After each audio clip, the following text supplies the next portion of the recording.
কিরে কেলটু আর পল্টু, তোরা গতকাল কাজে আসিসনি কেন? স্যার আমার গতকাল বিবাহ বার্ষিকী ছিল স্যার। আমারও তাই স্যার। তা আমাকে বলে যাসনি কেন? বিবাহ বার্ষিকীর ডেটটা আমার মনে ছিল না স্যার। আমারও তাই স্যার। তা কি করে মনে পড়লো? স্যার আমার বউ সকালে উঠে আমাকে হ্যাপি ইউনিভার্সারি বলে উইশ করলো, তখন আমার মনে পড়ে গেল যে আজকে আমাদের বিবাহ বার্ষিকী। আর আমি যখন কেলটুকে জিজ্ঞেস করলাম, হ্যাঁ রে কেলটু কাজে যাবি না, তখন কেলটু বললো আজকে আমাদের অ্যানিভার্সারি। তখন আমারও মনে পড়লো, হ্যাঁ তো আমারও আজকে অ্যানিভার্সারি।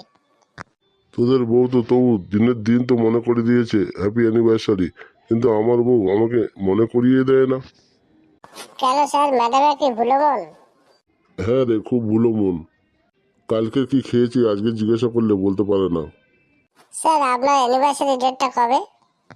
কি বলবো আর, তোরা বলতে তো আমারও মনে পড়ে গেল, আমারও অ্যানিভার্সারি ডেটটা গতকালই ছিল।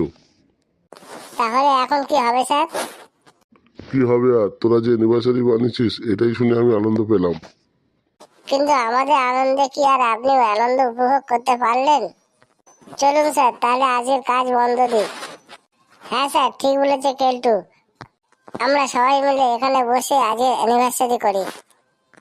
ঠিক বলেছিস, ব্যাপারটা মন্দ হয় না। তাহলে স্যার কিছু টাকা ছাড়ুন। হ্যাঁ হ্যাঁ, যা নিয়ে আয় নিয়ে আয়।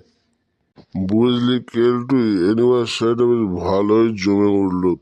মাইরি, তোরা ছিলিস বলে না আজকে অ্যানিভার্সারিটা খুব ভালো বানালাম। হ্যাঁ স্যার, আমিও খুব ভালো এনজয় করছি। ঠিক বলেছেন স্যার, খুব ভালো এনজয় হচ্ছে। ঢাল ঢাল আরো ঢাল, আরো ঢাল। বলছিলাম কি কেলটু, এই সময় স্যারের কাছ থেকে একটা গিফট চেয়ে নিলে হয় না? ঠিক বলেছিস, একটা গিফট চেয়ে নিয়ে আয়। স্যার তাহলে আমাদের অ্যানিভার্সারিতে কি গিফট দিচ্ছেন? অ্যানিভার্সারি তো হয়ে গেল, তবু আমি তোদের একটা করে হার উপহার দেব। স্যার হারটা কিন্তু সোনার হওয়া চাই। Enjoy happy anniversary, happy anniversary.